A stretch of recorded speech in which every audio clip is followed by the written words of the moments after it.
누가복음 10장 25절부터 42절까지 보겠습니다. 자, 어떤 율법교사가 일어나 예수를 시험하여 이르되 선생님 내가 무엇을 하여 영생을 얻으리이까? 뭘 해야 영생을 얻냐? 그러니까 어떤 행위적인 율법적인 면에서 물어보는 거죠. 뭘 해야 되냐? 영원히 살고는 싶은 거예요. 안 죽고 영원히 살고 싶다. 예수님 뭐라고 하시냐면 율법에 무엇이라 기록되었으면 네가 어떻게 읽느냐. 그러니까 율법에는 뭐라고 돼 있고 너는 어떻게 생각하냐 이제 물어보는 거예요. 네 뜻이 네 생각이 뭐냐. 너는 어떻게 해석을 하냐 그 말씀을. 그러니까 그 사람이 율법교사가 대답을 합니다. 율법교사는 율법을 잘 아는 사람이에요. 가르치는 사람이라고. 그러니까 율법에 통달한 사람이죠. 그래서 바로 대답을 합니다.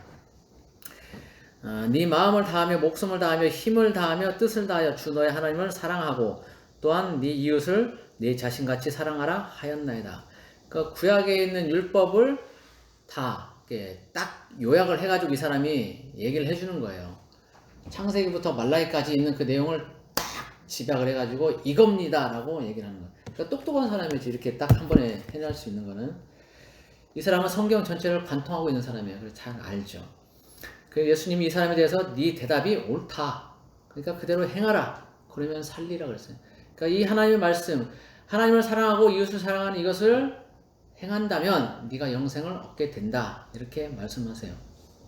그런데 이 사람이 했던 이 질문과 이 답은 다른 곳에 또 나와요.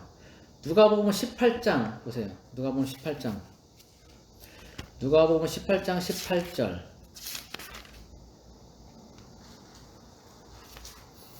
자, 여기 보면은 부자 관리에 대해서 나오죠. 어떤 관리가 물어 이르되 선한 선생님이여 내가 무엇을 하여야 영생을 얻으리이까? 여기도 똑같이 뭘 해야 영생을 얻냐라고 물어보고 있는 거죠. 그러니까 20절에 뭐라고 하냐면 네가 계명을 안 하니 간음하지 말라 살인하지 말라 도둑질하지 말라 거짓 증언하지 말라 네 부모를 공경하라 했느니라. 그러니까 이것을 지키면 된다라고 말씀하시는 거예요. 그런데 이제 거기에 대해서 이 사람이 어릴 때부터 다 지켰다라고 얘기를 하죠. 자, 이 부분에서 지금 이 누가복음 18장에서는 6계명부터 10계명까지 내용을 얘기하고 있는 거예요. 그런데 이 지금 다시 이제 돌아와서 누가복음 10장 지금 27절에 그 율법 교사가 얘기한 것, 네 마음을 다하고 목숨을 다하고 힘을 다하고 뜻을 다하고 그래서 하나님을 사랑하라. 그리고 네 이웃을 네 자신같이 사랑하라. 이 말씀은 사실상 1계명부터 10계명까지 이것을 다 얘기를 하는 거예요. 앞에 마음을 다하고 목숨을 다하고 힘을 다하고 뜻을 다해서 하나님을 사랑하라 이것은 1계명부터 4계명까지 이것을 얘기하고 있는 거죠. 그리고 뒤에 나오는 네 이웃을 네 자신같이 사랑하라 이것은 6계명부터 10계명까지 이것을 얘기하고 있는 거예요. 한마디로 율법에 있는 그 첫 번째 계명부터 마지막 계명까지 다 지켜 행하면 네가 영생 얻을 수 있다 이거예요. 근데 사람이 그것을 다 본론적으로 지켜 행할 수가 없어요. 그래서 필요한 것이 필요한 존재가 하나님의 이 땅에 내려오심 그것이 필요하게 된 거죠. 사람으로서는 율법을 줘도 다 지킬 수 없기 때문에 그 율법을 온전히 이룰 수 있는 그런 존재가 필요하고 우리 대신해서 그 대신한 존재가 예수님인 거죠. 근데 어쨌든 구약에도 이 율법이 기록되어 있지만 요점은 뭐냐면 하나님을 사랑하라는 거예요. 하나님을 사랑하라. 그리고 이웃을 사랑하라. 이것이 율법 전체의 요점이라는 거예요. 예수님도 그것에 대해서 말씀하셨고. 그래서 이것을 실천할 수 있다면 영생을 얻을 수 있다는 건데 사실이에요. 사실로 우리가 정말 하나님을 사랑하고 이웃을 사랑하는 것을 온전히 실천할 수 있다면 그 사람은 구약 시대지만 예수님이 안 계셨지만 그 사람은 온전히 영생 얻을 수 있는 사람이 되는 거예요. 그런데 이것은 하나, 1계명부터 10계명까지의 내용이지만 이것을 간단히 하면은 하나님을 사랑하면 당연히 이웃도 사랑하게 된다라는 것을 얘기하고 있는 거예요. 그리고 이웃을 사랑하는 것을 통해서 하나님 사랑을 보여줄 수 있는 거죠. 결국 이것은 같은 거예요. 같은 거. 그러니까 앞뒤로 이렇게 나눠 놓은 것 뿐이지 결국은 하나님 사랑과 이웃 사랑은 같은 것이다. 그전에도 이런 거 얘기했었죠. 근데 이 율법 교사가 이제 이것을 깨달은 거예요. 그래서 이것을 하나님 사랑과 이웃 사랑에 대해서 얘기를 하고 있죠. 예수님도 그것이 맞다. 그래서 네가 영생을 얻게 될 것이다. 얘기를 했어요. 이웃 사랑을 통해서 하나님 사랑을 이렇게 드러내 볼 수 있다라고 얘기를 했는데, 이것은 마태복음 25장 40절에 보면 예수님이 그 오른편에 있는 양무리에 속한 사람들에게 한 말씀에서 알 수가 있다고 그랬죠. 형제에게 한 것이 바로 주님께 한 것이다 라고 그랬거든요. 예수님이 형제 중에 지극히 작은 자 하나에게 한 것이 곧 나에게 한 것이다, 그런 말이에요. 그러니까 형제에게 이웃 사랑을 베풀면 그것이 곧 주님을 사랑하는 것이 되는 것이다. 그리고 이웃 사랑을 통해서 하나님 사랑을 우리가 드러내 볼 수 있다라는 거예요. 그리고 하나님을 사랑하게 되면 당연히 이웃 사랑도 하게 된다. 그것이 율법이요 선지자라고 얘기했죠. 자, 그래서 이제 율법 교사가 그 얘기를 듣고 자기를 이제 옳게 보이려고 또 물어봅니다. 질문해요. 그러면 내 이웃이 누구입니까? 그러니까 네 이웃을 사랑하라 그랬는데 그럼 제 이웃이 누구입니까? 라고 얘기를 하는 거죠. 자, 이 배경에는 뭐가 있냐면 이 유대교를 믿는 사람들은 자기 이웃을 유대교에 속한 사람들, 그런 사람들만 이웃으로 봐요. 그리고 자기의 어떤 동족이나 혈족, 그리고 이런 사람들, 유대교로 개종한 사람들, 아무튼 자기 동족이나 유대교를 믿는 사람들로 한정해서 이웃이라고 이렇게 생각을 하고 있는 거예요. 이 사람이 생각하는 이웃은 유대교 입장에서 이웃, 내 이웃이 누구입니까? 라고 물어보는 거예요. 그런 배경에서. 그런데 예수님은 그 배경을 넘어서서 더 크게 이웃에 대한 개념을 이제 확장을 시키세요. 그게 이제 여기 나오는 사마리아인의 예화예요. 자, 30절에 보면, 30절에 어떤 사람이, 예수님이 그러니까 그 이웃이 누구인지를 알려주는 거죠. 어떤 사람이 예루살렘에서 여리고로 내려가다가 강도를 만남에 강도들이 그 옷을 벗기고 때려 거의 죽은 것을 버리고 갔더라. 이 예루살렘에서 여리고로 내려가는 길은 이렇게 협착하고 좁은 길들이 많다고 그래요. 근데 거기에 강도들이 아주 그냥 즐비하게 있더라고. 수시로 강도가 나타난다고 그렇게 얘기를 합니다. 그러니까 예루살렘에서 사마리아 가는 길은 강도들이 많은 곳이에요. 한마디로 쉽게 얘기하면. 근데 거기를 가다가 이제 어떤 사람이 강도를 만나는데 보통은 물건만 뺐으면 되는데 안 뺏기려고 하고 그러거나 아니면 또 후환을 없애기 위해서는 그 사람을 죽이거나 아주 그냥 거의 죽을 만큼 때리는 경우가 많죠. 이 사람도 거의 죽이려고 작정하고 이제 때린 거예요. 강도짓을 한 거죠. 그래서 거의 죽은 것 같은 그 사람을 이제 버리고 갔지요, 강도가.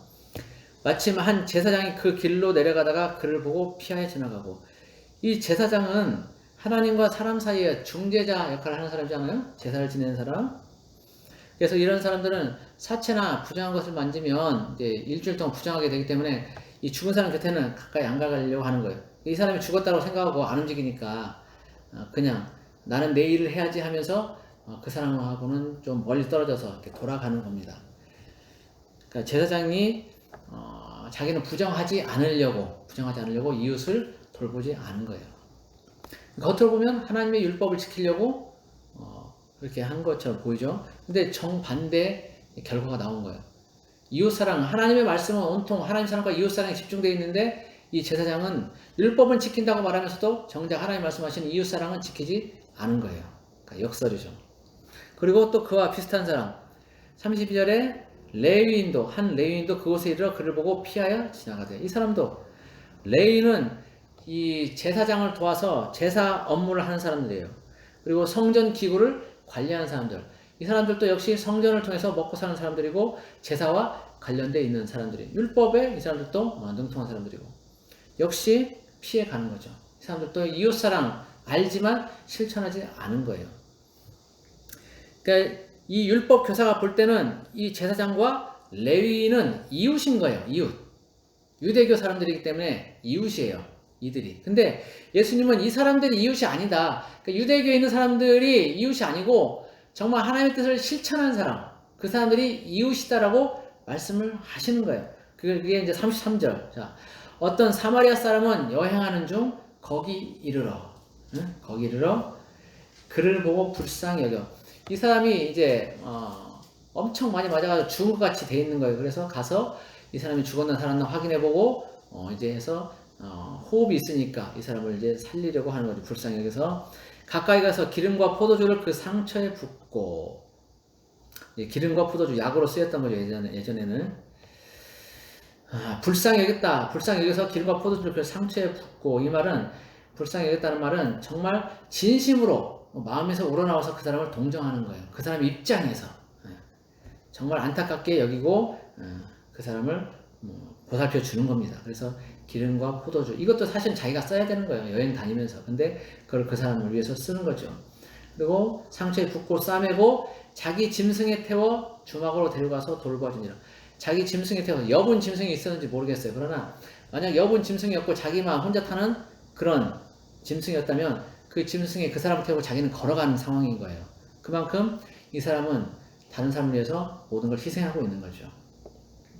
그리고 주막으로 데리고 가서 돌봐달라고 그러고, 그 이튿날 그가 주막 주인에게 이제 떠나면서 데나리온 2를 내어주며 이르되 이 사람을 돌봐주라. 비용이 더 들면 내가 돌아올 때 갚으리라. 이 사람은, 이 사마리아 사람은 사실 이 사람을 돌볼 필요도 없는 거예요. 그냥 지나가도 돼. 지나가도 되는데, 이 사람을 데리고 와서 기름과 포도주를 그 상처에 붓고 싸매고 치유해준 다음에 주막에 데려가지고 또 쉴 수 있게 해주고, 거기서 또 치료를 더 해주고, 그러면서 데나리온 2를 주면서, 한 데나리온은 노동자 하루 품삯이라고 그랬죠. 지금으로 따지면 그냥 쉽게 하면 10만원. 근데 지금 많이 올라서 거의 15만원, 20만원 이 정도 된다고 그래요. 그러니까 그 돈을 주면서 최대로하면 40만원 또는 30만원, 40만원 돈을 주면서 내가 돌아올 때까지 이 돈을 가지고 좀 치료해줘라. 그리고 필요하면 내가 다시 와가지고 치료비를 더 내겠다라고 얘기를 하는 거예요. 자, 이 생각에는 이 세 사람 중에 누가 강도 만난 자의 이웃이 되겠느냐. 이르되 자비를 베푼 자니이다. 예수께서 이르시되 너도 가서 너도 이와 같이 하라. 이렇게 해라. 율법에 있는 대로만 하려고 하지 말고 율법 안에 있는, 정말 율법이 기록된 그 목적, 그 내면에 있는 그 진정성을 보라는 거예요. 하나님이 정말 뭘 말씀하고 싶은지를 똑바로 알라는 거예요. 그냥 부정 안 타려고 이웃이 그렇게 고통당하고 있는데 모른 체 하지 말고, 그것이 율법을 지키는 것이 아니다. 그것이 하나님의 사랑이 아니다. 하나님의 사랑은 정말 현실적으로 이웃을 사랑하고 돌보는 것이다. 너희들이 율법 지키려고 모른 채 했던 그 강도 만난 사람, 그 사람을 돌봐주는 것이 진정한 율법을 지키는 것이고 진정한 하나님을 사랑하는 것이다. 그것이 이웃사랑이다 라고 얘기를 하고 있는 거예요. 그래서 유대교 사람들이 가지고 있는 이웃에 대한 그런 개념을 완전히 깨트려 버리는 거예요. 깨트려 버리고 이웃은 이런 것이다 라고 보여주는 거예요. 사마리아 사람을 통해서. 그래서 유대교적 관점에서 보는 그 이웃에 대한 그런 개념을 완전히 파괴시키는 그런 충격적인 사건이에요. 사실은 이것이 예수님 말씀이 아주 유대인들에게는 충격적인 그런 일로 들려지는 거죠. 그러면 그 개처럼 여기는 그 저 사마리아 사람 이방인을 우리가 이웃으로 생각해야 되느냐? 그렇다는 거지. 정말 이것저것 따지지 말고 하나님의 말씀대로만 실천하고 살려고 해라. 기록된 그 말씀 이면에서 뭘 말씀하고 있는지를 잘 깨달아 알고 하나님의 마음을 알려고 해라. 쓰여져 있는 그런 율법보다 하나님의 마음, 그걸 쓰신 하나님의 마음이 뭔지를 좀 깨달아 알아라 라고 하는, 이렇게 예수님이 지금 말씀하시는 거예요. 유대인들을 아주 깨부시는 거죠. 그래서 이웃에 대한 개념들을 더 확장시켜서 말씀하시는 거죠. 예수님은 사실 이 땅에 오셔가지고 말씀하시면서 율법에 기록된 그 내용들을 엄청나게 확장시켰던 일들을 많이 하셨죠. 이것도 그 중에 하나예요. 그래서 예수님이 오신 이유는 율법을 완성하러 오셨다. 기록된 율법이 다가 아니라 그 이면에 있는 하나님의 마음을 드러내고 들춰내고 그것을 실천하고자 하는 것이 주님의 마음이었다. 그리고 그렇게 제자들을 가르쳐 주셨다는 거죠. 자, 그리고 이제 38절부터 42절까지는 마르다와 마리아의 이야기가 나옵니다. 그들이 길 갈 때 예수께서 한 마을에 들어가심에, 이 마을은 베다니를 얘기합니다. 거기는 마르다와 마리아, 나사로가 살고 있는 그곳이고, 이 베다니는 예루살렘 남동쪽으로 약 3km 지점에 위치해 있다고 그러죠. 요한복음 12장 1절과 12장 1절에 보면 이 베다니에 관한 이야기가 나와요. 거기에서 마르다, 마리아, 나사로가 살고 있다는 얘기도 나오고, 그래서 지금 여기 나오는 이제 한 마을이라는 것은 베다니를 얘기하는 거예요. 마르다라 이름하는 한 여자가 자기 집으로 영접하더라. 예수님은 이제 여행 전도 여행 다니시다가 이 지역에 가실 때는 꼭 마르다와 마리아 집에서 머물렀던 것을 우리가 알 수 있어요. 그래서 지금 또 이제 전도하시다가 이 지역에 가시니까 이제 마르다가 알고 자기 집에 영접을 합니다. 그에게 마리아라, 그러니까 마르다에게 마리아라 하는 동생이 있어 주의 발치에 앉아 그 말씀을 듣더니, 마리아는 이 음식 만들고 이런 것보다는 그냥 예수님 말씀 듣는 게 더 좋은 거예요. 그래서 예수님 발치에 앉아서 그 발끝에 앉아가지고 예수님 말씀을 듣습니다. 근데 마르다는 예수님을 대접하고 싶은 거죠. 그래서 준비하는 일이 많아서 마음이 분주합니다. 이 마음이 분주하다는 것은 이 흐트러지는 거, 이 산만해지는 그런 의미가 있어요. 그래서 이것도 해야 되겠고 저것도 해야 되겠고 그래서 마음이 많이 바쁜 겁니다. 자기 혼자 열심히 하고 있는데 마리아는 옆에서 예수님 말씀만 듣고 있죠. 그러니까 얼마나 얄밉겠어요. 예수님한테 이제 일러 바치는 거예요. 40절, 마르다는 준비하는 일이 많아 마음이 분주한지라 예수께 나와 이르되 주여 내 동생이 나 혼자 일하게 두는 것을 생각지 아니하시나이까. 그를 명하여 나를 도와주라 하소서. 마르다는 지금 자기 혼자 쏙 빠지게 이제 준비하고 있는데 마리아는 띵까띵까 하고 있는 거예요. 그러니까 예수님한테 가가지고 예수님 마리아가 저 좀 도와주게 해주세요. 이렇게 얘기하는 거죠. 주님은 근데 생각이 달라요. 주께서 대답하여 이르시되 마르다야 마르다야 네가 많은 일로 염려하고 근심하나 몇 가지만 하든지 혹은 한 가지만이라도 족하니라. 마리아는 이 좋은 편을 택하였으니 빼앗기지 아니하리라. 이게 주님의 마음이에요. 하나님의 마음. 우리는 하나님을 위해 일한다고 하면서 너무나 많은 일들을 하려고 그래요. 이것도 하고 저것도 하고 마르다처럼. 그것이 주님을 위한 일이라고 생각을 하는 거예요. 열심히 많은 일들을 벌여놓는데 정작 주님이 원하시는 것은 주님의 발치에 앉아서 주님이 하시는 말씀을 듣는 거예요. 그게 주님이 원하시는 일이라는 거예요. 우리는 많이 혼동하고 있죠. 어떤 보이는 이런 일들을 해야만 그 주님의 일이라고 생각을 하는 거예요. 그러나 그것보다는 그 일들 한 가지든 아니면 몇 가지만 하더라도 족하다. 그 대신 뭐가 더 중요하다? 주님의 발 아래에 앉아서 주님 하시는 말씀을 듣는 것이다. 어떤 주님과의 교제, 소통 이런 것이 더 중요하다는 거예요. 아침 설교도 얘기했죠. 창세기의 3장인가? 네. 그걸 통해서 하나님이 아담과 하와와 날마다 산책을 하셨던 그런 모습들, 그런 걸 하나님은 원하신다는 거예요. 그래서 지금도 하나님은 우리에게 그걸 원하세요. 나와 같이 산책하자. 나와 같이 동행하자. 내가 하는 말을 좀 들어볼래? 주님이 이렇게 말씀하시는 거예요. 그래서 그거를 하나님은 더 원하신다. 근데 우리는 이제 많이 착각하고 있죠. 마르다는 어떤 육신적인 배고픔, 육신적인 일들 이런 것들에 이제 관심이 있는 거예요. 그리고 마리아는 영원한 생명을 주시는 그 하나님의 말씀에 관심이 있었던 것이고, 그러니까 관점이 달라요. 관점이. 그렇다고 해서 마르다가 잘못했냐? 그건 아니에요. 육신적인 배고픔도 해결하는 게 필요해요. 그래서 오늘날에 있어서는 마르다는 잘못했고 마리아가 잘했다 이게 아니라 마르다와 마리아 둘 다 필요하다. 둘 다 필요한데 중점은 어디에 둬야 되냐? 하나님의 마음을 아는 것에 둬야 된다. 그래서 하나님의 음성을 더 소중하게 듣고 그것들을 행하기 원하는 이 마리아 같은 그런 자세가 더 중요하다. 그런 것들을 얘기하고 있죠. 그래서 이제 누가복음 10장은 이제 마무리를 합니다. 율법교사가 물었던 영생에 대한 대답, 그걸 기억하시고, 하나님 사랑에 대해서는 신명기 6장 5절에 나와 있어요. 그리고 이웃 사랑에 대해서는 레위기 19장 18절에 이렇게 나와 있어요. 그러니까 율법교사는 그걸 다 알기 때문에 그것을 얘기를 해준 것이죠. 어쨌든 우리가 영생을 얻는 방법은 하나님 사랑과 이웃 사랑 외에는 없다. 그것이 근데 누굴 통해서 완성이 됐다? 예수 그리스도를 통해서 완성이 됐다는 거예요. 그래서 오늘날에는 예수님을 믿으면 우리가 영생을 얻을 수 있게 되는 겁니다.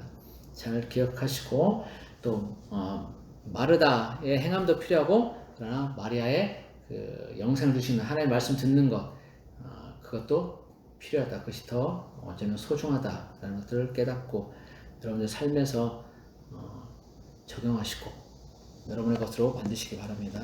날마다 주님과 함께 동행하는 우리 모두가 되기를 축복합니다. 기도하겠습니다. 고마우신 하나님 아버지, 율법 교사가 무엇을 해야 영생을 얻는지 물었습니다. 하나님, 우리가 하나님을 사랑하고 이웃을 사랑할 때 우리는 충분히 영생을 얻을 수 있고 또 그 모든 것이 예수 그리스도를 통해서 완성이 됐음을 합니다. 하나님, 매일 매 순간 우리가 예수님을 생각하며 동행하게 하시고 주님께서 우리에게 원하시는 것이 어떤 일이 아니라 하나님을 정말 사랑하고 하나님 안에 머물러 있는 것인 것을 우리가 깊이 깨달아 알게 하시기를 원합니다. 그리고 그 깨달은 것들을 날마다 삶에서 실천하며 살도록 도와주시길 원합니다. 하나님이 진정 원하시는 것은 우리의 마음이고 우리의 행함이라는 것을 우리가 알기 원합니다. 매일매일 주님과 함께하는 우리가 되게 도와주시옵소서. 주님을 닮아가는 우리가 되게 도와주시옵소서. 오늘 또 함께하신 주님을 찬양합니다. 감사하며 예수 그리스도의 이름으로 기도드립니다. 아멘.